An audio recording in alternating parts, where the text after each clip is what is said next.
Isa naman hong lalaki binaril dahil daw hindi nakapagbayad ng utang. Brigada. Brigada Shaina Rose sa UPAD, ibrigada mo. Brigada. Live report. Sugatan ang isang 32 anyos na driver matapos barilin sa paa at puwet ng nakasagutang maniningil ng utang sa Parola Compound sa Nicolas, Manila.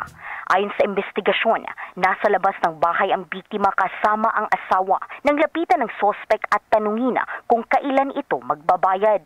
Nang sinabi ng biktima na hindi pa siya makakapagbayad, ay nagalit ang sospek at agad nagpaputok ng barila. Patuloy ang investigasyon ng Dalpan Police Station 12 habang inaalam ang kinaroroonan ng tumakas na sospek.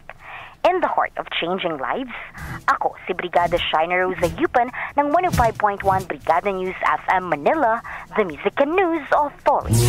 Ang bahaging ito ay hatid sa atin ng Yummyvit ES3 Syrup. Simulang tuparin ang pangarap ng iyong anak. And starting now,